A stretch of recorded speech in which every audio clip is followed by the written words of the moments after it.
지금 북한 체제의 운명에 대해서 한국의 학자들이 이제 가지고 있었던 고정관념, 한국 학자들은 뿐만 아니라 자유세계의 고정관념 하나가 북한의 경제가 무너지면 정권도 무너질 것이다.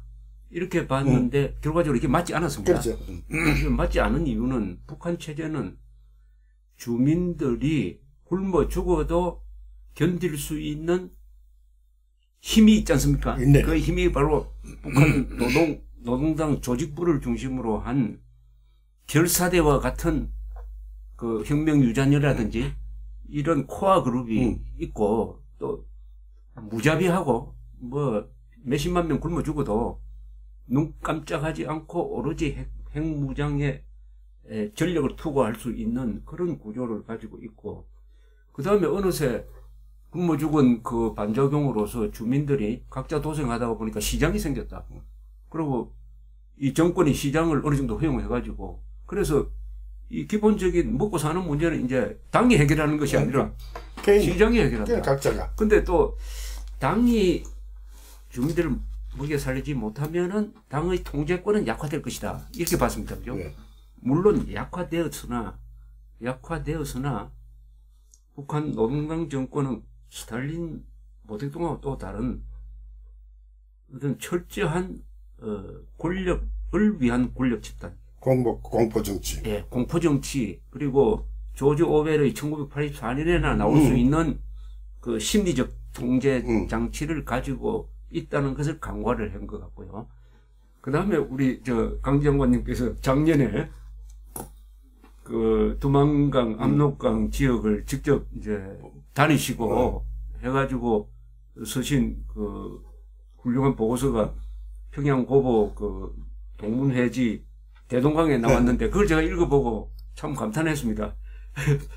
80대 되시는 전문가가 현장에 가가지고 몇 달 동안 취재를 해서 결론이 결국 두만강 압록강을 사이에 두고 북한과 만주에 있는 이 중국 사람과 한국 사람들과 이 관계는 오랜 역사적 전통을 가진 일종의 경제 공동체다 이거 아닙니까? 그죠? 경제 공동체이므로 이것은 제재가 안 통하는 지역이다. 그 아주 정말 탁견이었습니다. 나는 그 가보고 느낀 게 그거예요. 네. 압록강, 특히 두만강은 일보과, 하지만 한 발자국 뛰면 넘어갈 수 있는. 그렇죠. 그건 좁은 데도 있지만은, 그게 우리 간도래는, 우리 전문의들이 간도래는 말을 모르는 사람이 많아요. 이 간도래는 그때 상당히 넓었거든요. 그렇죠. 예. 이 간도래는 것이 본래 역사적으로 우리 민족이 거기 가서 개척한 거 아닙니까? 그렇죠. 그러니까 여름에 가서 농사 짓고 겨울에 얼면 간도가 지금은 어느 지역, 행정 지역으로 어디에 해당되는 거예요? 간도는 지금 연변 일대죠. 연변 일대를 다 간도. 다 그 일대죠. 간도. 넓게 보면 북간도, 서간도 다 백두산 위까지 이렇게 되죠. 근데 그걸 가보고 느낀 건데, 딴 것보다도 나는 북쪽 식량 위기가 왔을 때 북쪽에서 만주에 가서 우리 동포들한테 구원을 받았다. 그렇죠. 이 얘기만 우리 알고 있는데 그렇죠. 거꾸로 만주에 있는 우리 동포가 북한에 와서 또 도움을 받았단 말이에요. 두 번 있었어요. 그들에게 보니 하나는 1958년에 선면 홍길에 있는 거 있지 않았습니까? 인민공사 시작할 때는 중국에서 인민공사 시작할 때 그렇죠. 그때 이제 넘어와서들 북쪽에서 이제 강경도 북한에서 도와준 거거든요. 조선족을 도와준 겁니까? 아니면 한족도 도와준 한족도 도와주고 또 하나 문화대혁명 때 신의주에만 7,000명이 왔다니까. 피난 왔네. 피난 생명 그것들. 그건 저기서 홍병이 잡아 죽이니까. 그렇죠. 저 압록강 넘어왔는 한 7,000명이 와 있었다. 그러니까 오고 간단 말이에요. 그러니까 지금도 호시, 서로 국경도시, 국경시장, 그게 단동이 있지 않습니까? 그러니까 그런 과정이기 때문에 단순한 국가와 국가 간의 국경하고 다르구나 하는 그 피부는 안 느꼈어요. 또 하나 내가 요새 우리 전문의들 가운데 일부 친북적인 사람들의 주장 가운데 핵 문제를 잘못 얘기하는 친구들이 있거든요. 북쪽은 핵을 안 쓸 것이다. 우리 민족이기 때문에. 그렇게 보죠. 이렇게 보는 사람도 있단 말이에요. 민족의 핵, 이런 말을 쓴단 말이에요. 더구나 북쪽에서는 지금 뭐라고 얘기하는 거 아니? 우리의 핵이 남북한에 우리 민족의 자주권을 옹호하고 있다. 북쪽의 핵이. 그러다 보니까 한국에서 그거 믿는 사람 많습니다. 일부에서는 북쪽의 핵이 민족이 통일되면 민족의 핵이 되지 않느냐 이런論이 나는데 나는 대단히 위험한 사상이라고 보는 것이 김정일이가 1996년부터 98년까지 고난의 행군 때 300만이 굶어 죽었단 말이에요. 그래도 황장엽 선생이 우리한테 증언해 주지 않았습니까? 그 숫자는 조금 실제보다는 많겠죠. 네. 그러다 보니까 그만큼 굶어 죽이면서도 핵 개발을 했단 말이에요. 그렇죠. 이게 과연 민족을 위한 핵으로 쓸 것인가 그렇죠. 이게 말이야. 북한에 자기가 지배하는 주민을 300만에 굶어 죽이면서 만들었는데 대한민국 국민 300만 안 죽이겠느냐?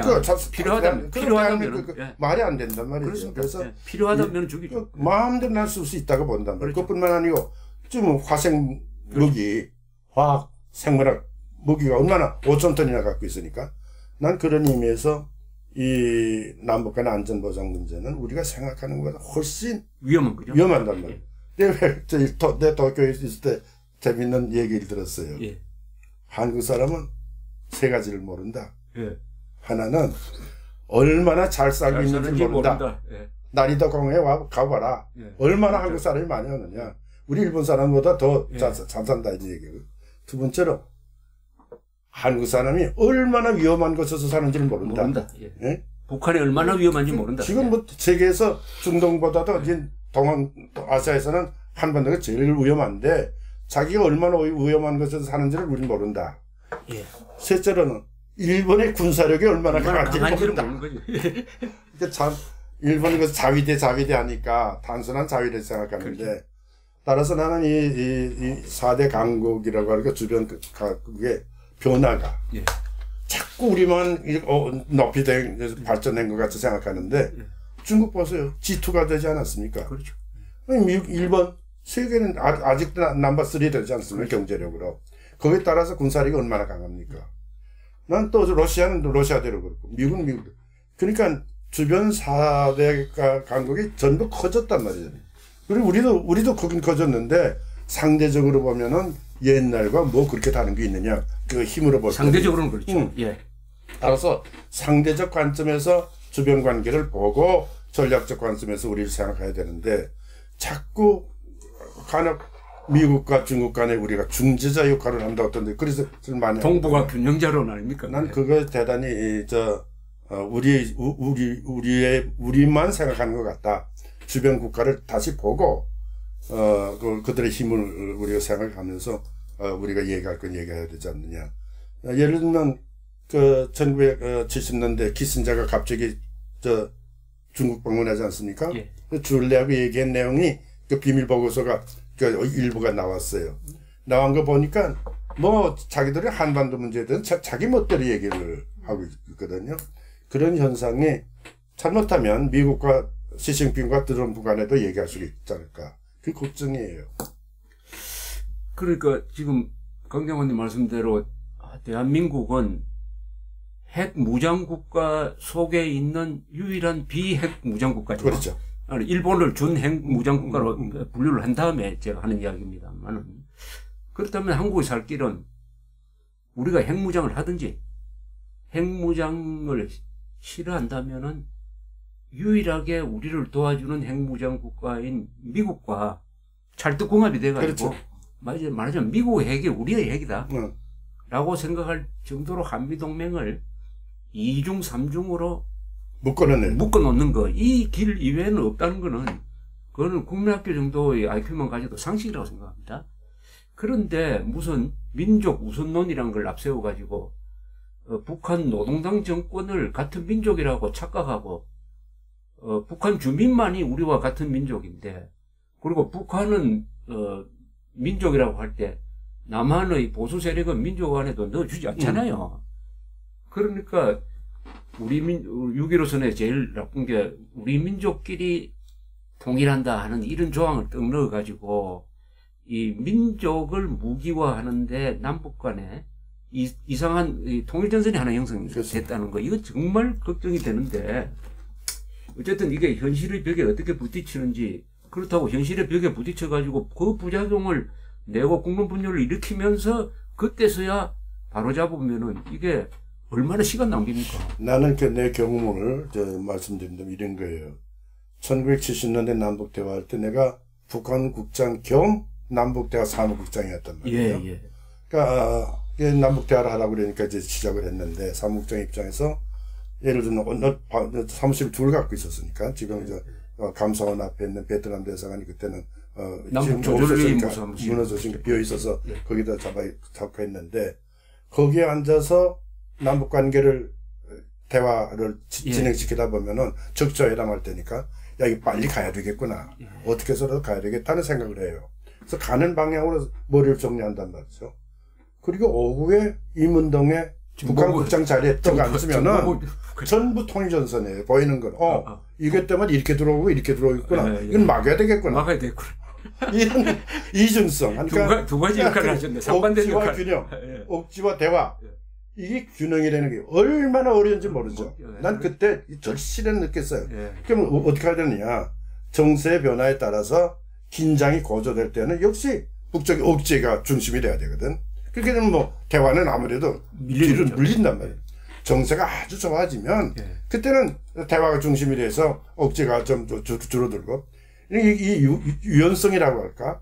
이걸 가지고 움직여야 된다. 그런 의미에서 내가 후배들한테 이런 소리를 했어요. 강경도 부러지면 강경이 아니다. 그렇죠. 부러지면 끝이니까. 그렇죠. 강경도 부러지면 안 되고 또 유연도 너무 휘도 안 된다. 이게 저 따위 또 가야 되는데 그 정세 변화에 철저하게 우리가 전략적인 대응을 해 나가야 하는데 이 기술이라고 할까? 이거는 아마추어 가지고는 안 된다.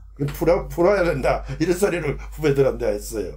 그 공식을 지금 대입을 하면은 지금은 어떻게 보면은 6.25 전쟁 이후에 남북 간 대화의 공간이 가장 좁을 때 아닙니까? 가장 좁을 때 제일 좁죠. 제일 좁을 때 문재인 대통령이 집권을 해가지고 거기에 만약 힘을 쏟는다면은 그건 일도 되지도 않을 뿐만 아니라 그 부작용이 너무나 클 것이다. 이렇게 봐도 되겠죠. 그렇죠. 또 하나 내가 지금 생각하는 거예요. 정보기관이, 난 70년대 유락 부장이 중심이 돼서 갔던 거에 대해서 언제나 회의를 느끼는 사람이에요. 유락 부장 방문한 거 말이죠. 정보기관은 정보기관이거든요. 정보기관은 그 일을 하면 안 된다. 정보기관이 가서 무슨 대화하고 뭐 이건 안 된단 말이죠. 근데 그때부터 정보기관에 앞서서는 안 되겠구나. 정보기관 뒤에 있으면서 지금 가도 되겠다. 뭐 이렇게 하는 게 더 좋겠다. 이 권고를 할 수 있고 정보를 제공해서 일선에서 남북대화를 하는 사람들에게 영향을 줄 수 있는, 좀 유효하게 그 정보를 이용할 수 있는 그런 서포팅 그룹. 이것이 우리지.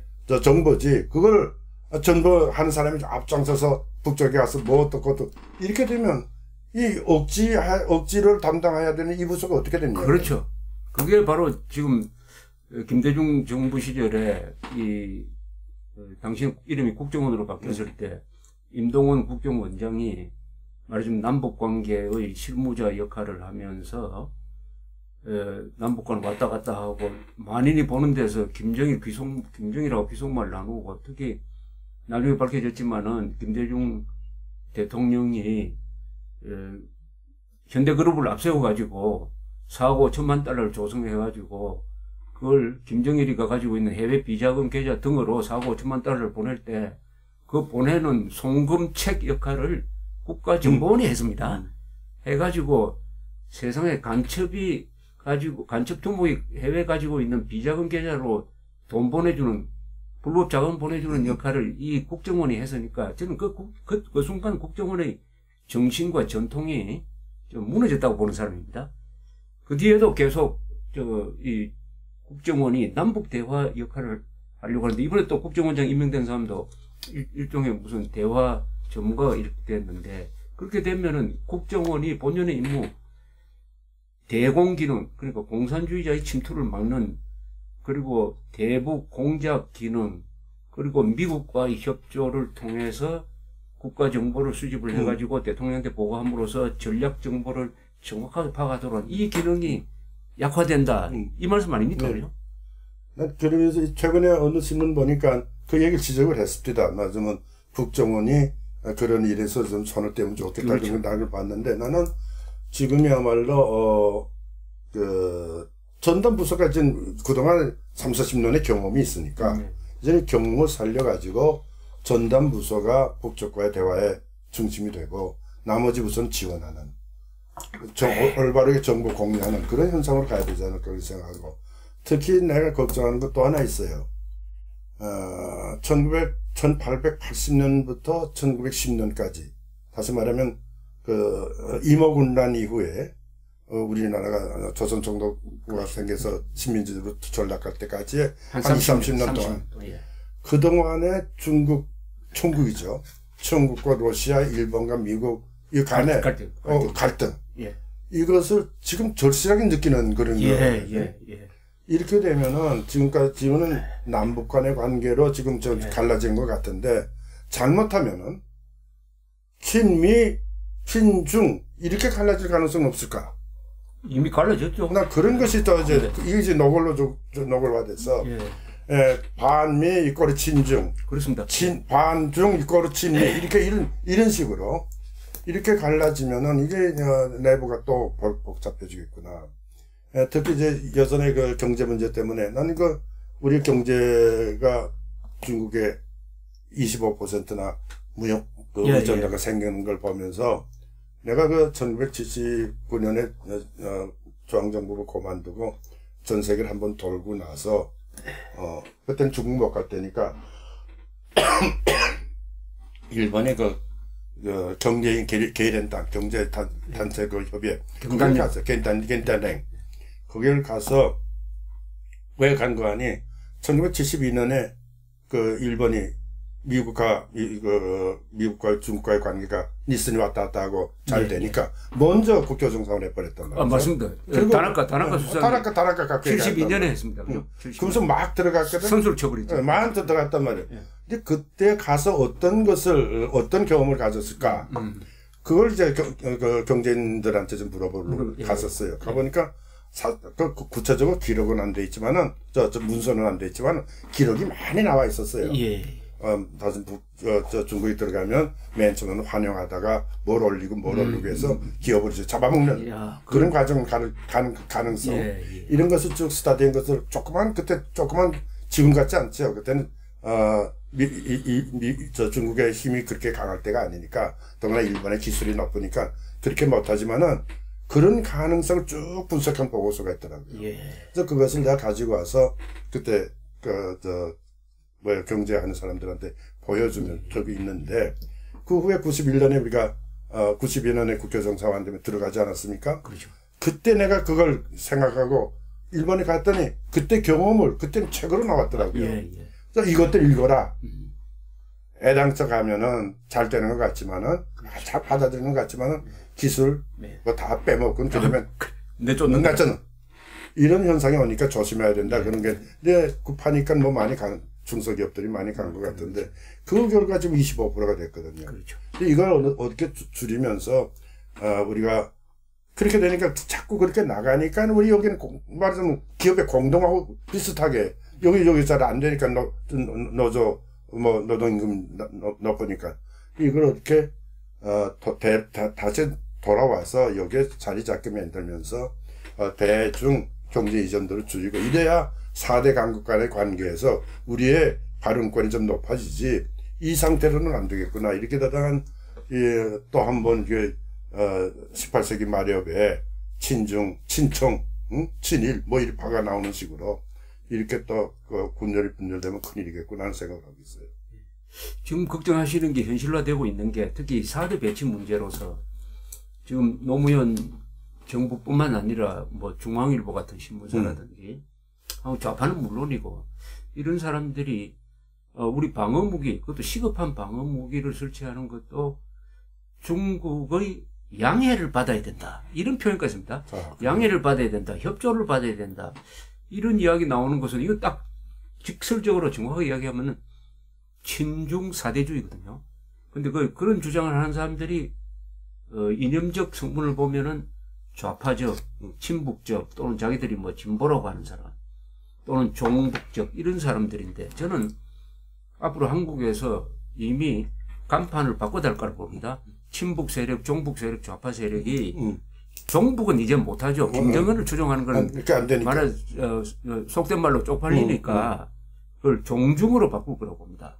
중국에 대해서는 옛날부터 사대주의적인 전통이 너무나 오래고, 그게 어떻게 보면 한국 사람들이 DNA 속에 다 이렇게 들어가 있고, 일본이 뭐 조금만 섭섭하게 하면 발칵하지만은 중국이 우리를 그냥 무시해도 그냥 가만히 있는 이런 민족적 그리고 역사적 전통 속에서 또 그 중국이 어마어마하게 큰 나라가 됐는데, 이렇게 됨으로써 종북 세력이 종중으로 얼굴을 바꾼다.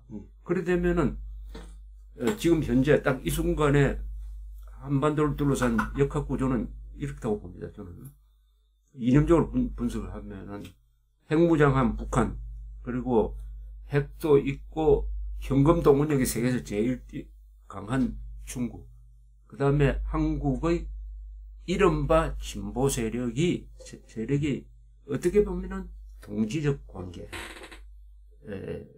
가지고 일렬로 딱 서고, 그 다음에 정권을 놓친 한국의 보수 세력, 뭐 친미 세력이라고 볼 수 있습니다. 보수 세력과 우리하고 사이가 틀어진 일본, 그 다음에 미국이 반대편에 있습니다. 이렇게 해서 한반도에서 대결 구도가 지금 첨예하게 되고 있습니다. 그런데 어느 쪽도 이게 만만치 않다고 봅니다. 이 게임이. 물론 한국의 사회적 구조, 경제 구조는 자유민주주의 시장 경제지만은 한국 사람들이 가지고 있는 이 정신력, 정신과 관계되는 문제, 역사관이라든지 그 사람의 가치관이라든지 또 지식인 사회의 분위기라든지 한국 정치판의 분위기라든지 정치판 이상으로 힘을 쓰는 소위 시민단체의 이런 걸 보면은 우리 헌법이 지향하는 반공 자유민주주의를 과연 앞으로 지켜낼 수 있느냐에 대해서 전 장담 못한다고 봅니다. 사실 나는 그 6.25 때 참 6.25라는 게 우리에게 엄청나게 민족적 비운을 가져왔고 비극을 가져왔는데, 그 반면에 우리가 얻은 거는 완전히 섬나라가 됐단 말이에요. 인위적인 섬나라가 됐고. 오히려 잘 된 거죠. 그래서 완전히 섬나라가 돼서 해양 국가인 미국과 일본 자유진영의 문물을 가져와서 오늘의 시장경제, 인권, 자유민주주의 이체제로 봐서 이만큼 성장이 됐거든요. 근데 이런 가치관의 중요성이라고 할까, 가치관의 밑바닥에서 우리를 이렇게 성장시킨 이것을 자꾸 잊어버리는 것이 아닌가. 완전히 국가적 뭡니까 이윤만 중심으로 나는 생각한다면 이것 참 큰 문제구나. 그런 의미에서 나는 그 18세기 말에 조선조 마렵의 우리나라의 4대 강국과의 주변 국가와의 그 관계, 이걸 다시 한번 생각해야 되지 않을까. 나는 특히 임오군란 이후에 그 대원군이 잡혀가지 않습니까? 그렇죠. 천진이 잡혀가지고. 그 다음에 갑신정변이 나고 천진조약이 체결되거든. 근데 천진조약 체결될 때 일본과 둘이서 했단 말이죠. 그렇죠. 저는 모르고 있었지 않았어요? 그 다음에 정일전쟁에서 전국이 망하니까 그 다음에 러시아가 들어왔단 말이죠. 그래서 그 다음에 그때 야마가다리도 뭐 그 일본 하고 모스크바에 가서 뭘 했습니까? 39도선 나누면 어떠냐? 무슨 만주하고 한반도를 바꾸면 어떠냐? 있다고 논의했거든. 그리고 나서 결국은 그 명성황후가 살해되고, 그 다음에 그 노일전쟁이 일어나죠. 1994년에. 지고 이렇게 이런 관점이 강대국 간의 마음대로 움직이게 되면은 큰 문제가 생기겠구나. 그런 의미에서 1905년에 가스라타프트 회담도 일본과 미국 간에 이런 그 역사적 교훈을 우리가 이제 되새기고 우리가 어떤 진영과 손을 확실하게 잡아야만 안전도 유지되고 발전할 수 있느냐. 이건 좀 생각해야 된다는 거죠. 근데 지금 자꾸만 이렇게 분열되기 시작하게 되면 이거 좀 큰 문제구나. 이때 이럴수록 북쪽에서 이제 침투 공작이 강해질 거란 말이죠. 그 김용규라고 아시는지 모르겠어요. 압니다. 세상 떠났지만 이 친구가 전향한 공작원. 공작원이죠. 1975년에 왔다는 저하고 같이 얘기하면서, 사람아, 자네하고 나하고 할 거 있네, 내가 얘기했어요. 뭡니까? 그래서 그 자네가 그동안에 지령받았던 거, 그거 좀 잘 정리를 하게 그랬어요. 그러니까 김수영이가 지령했던 거, 그동안에 간첩으로 왔던 사람들, 그 후에 기소난 사람들의 지령, 이런 거 하나는 모았어요. 모아서 북쪽의 지령에 대한 그 책을 조그만 냈는데, 그거 보면 얼마나 북쪽에서 우리 정세에 맞게 침투하는지 모르겠구나. 그런 느끼는데, 이런 사회적 환경의 변화가 북쪽에서 침투하기 아주 좋은 결과이기 때문에, 이걸 어떻게 막을 것인가. 이런 의미에서 저는 우리 보수 진영이 이전 보수하는 사람들이 조금 생각을 바꾸고, 대담하게 대응하는 그런 연구들을 해놔야 되지 않느냐. 난 일본에 있으면서 느낀 게 뭔가 하니, 일본의 기업은 대체로 자기를 지켜주는 세력이 누구냐 알고 있어요. 네. 그 보수 세력이죠. 그렇죠. 기업을 지켜주고 그래서 경제 성장을 하는데 도움을 주고. 네. 그러니까 일본의 공산당 있지 않습니까? 힘 못 쓰잖아요. 이 사회당 다 망하고. 그렇죠. 나는 엊그저께 뭡니까 고이케 유리코 도지사 선거 어제 도쿄 도지사. 그거 보니까 뭐 완전히 자민당도 뭐 안 되는데. 네. 나는 이런 맞으면 자기 체제를 지켜주는 그 세력. 그게 누구냐? 그걸 알아야죠. 명백하게 알고서, 협조해야 되는데, 그걸 잘 모르는 것 같아요. 자, 이제 장관님 말씀을 저는 조금 더 이렇게 발전시키는 그런 역할을 지금 하고 있는데, 일본 기업은 자기를 지키는 정치 세력이 누구냐? 그 정치 세력을 지원해온 거 아닙니까? 그게 말하는 보수 정치 세력 아니겠습니까? 자민당이고. 그런데 한국은 우리 기업들의 형태도 그렇고 부자들의 형태도 그렇고 자기를 지켜주는 세력에 대한 일종의 체제 유지비를 내지 않아요. 맞아요. 네. 근데 왜 그러느냐? 저는 그걸 좀 깊게 생각을 합니다. 한국의 보수 세력은 왜 이렇게 무력화되고 왜 이렇게 적전 분열이 되었느냐? 쭉 내려다 가보면은 결국은 너무나 간단한 문제인데, 한국의 보수 세력은 자주국방을 포기한 보수 세력이다. 자주국방을 한미동맹에 맡겨버리고, 한미동맹보다도 미국에 맡겨놓고, 그 다음에, 방공하는 척, 애국하는 척 했을 뿐이지, 과연 과거의 서북 청년단처럼 6.25가 났을 때, 이승만 정부처럼, 이러면 우리가 죽겠구나 해가지고 사생결단하는, 자기를 지키기 위해서 목숨을 던지는 그런 각성을 한 번도 해본 적이 없다. 그래서 지금 보수 세력, 지금 이 순간에도 한국의 보수 세력은 뭐라고 하느냐, 언제 트럼프가 북한을 폭격해주지? 이런 것만 생각하고, 자기가 무슨 핵무장 하자는 이야기도 안 하고, 또 김정은을 어떻게 하면 무너뜨리겠느냐 하는 연구는 하지도 않고 이렇게 이야기를 합니다. 그러면서 한가하게 일본이 뭐 종군 위안부 문제, 독도 문제 이거 가지고 일본 욕하는 데는 또 좌파하고 합세를 해버려요. 이 보수 세력이. 일본은 북한 핵 문제를 막기 위해서는 우리가 손을 잡아야 할 준 동맹국인데도 불구하고 북한보다도 일본을 더 미워하고 하는 이 보수 세력. 이게 결국은 한미동맹이 좋은 점도 있지만은 우리의 정신력을 이렇게 타락시켰구나. 이게 보수 세력의 무력증으로 나온 거 아니겠느냐. 그래, 보수 세력이 악에 바쳐야 되는 거 아닙니까? 이 순간에는 악에 바쳐야죠. 핵무장한 북한이 있고, 북한의 편드는 한국의 좌파 세력이 주도권을 잡았으면. 그런데 아직도 뭐 트럼프가 어떻게 해주도록 바라고, 여전히 일본을 욕하는 게 막 습관화돼 있고, 이거 고치려면 되겠습니까? 이거 설득으로 안 고치고, 자, 경험은 이제 느껴야 되겠죠. 느끼는 것보다 이런 상황이 조성돼야 되죠. 그렇죠. 남침과 같은 상황이 일어나든지 하면은, 그것까지 바라면은 너무 이거 좀 무서운 건데. 나는 어렵습니다, 이게. 우리 보수 세력은 기업이 자기를 지켜주는 세력이 누구라는 걸 분명히 알고, 특히 보수 세력이 지금 난 선거, 이번 대통령 선거 전에, 보수 진영 사람들이 대통령 후보 나온 사람들 얘기하는 걸 들으면서 비전을 제시하지 못하고 있구나 하는. 비전, 그렇습니다. 예. 아무것도 없어요. 뭘 어떻게 하겠다. 맞습니다. 이걸 물론 힘이 이전 약해졌으니까 예, 할 수 없이 상대방이 강하니까 그렇게 나간지 모르지만은, 그러나 이럴수록 연구하고 공부하고, 일본에 벤큐카이라는 게 있지 그렇습니다. 않습니까? 네. 조그만 그룹이 열심히 공부하거든요. 그렇죠. 그래서 안을 만들어서 이것이 예. 여러 단체가 하나로 돼서 정체가 된단 말이죠. 이런 연구 그룹, 이것을 우리나라는 없구나.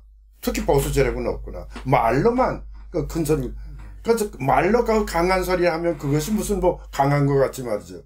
결국 이번에 이번 선거가 나왔으니까 나는 이제부터라도 이런 문제에 대해서 보수 세력들이 좀 알고 예. 자성하면서 자기 국민에게 제시할 수 있는 그 비전 같은 걸 제시하고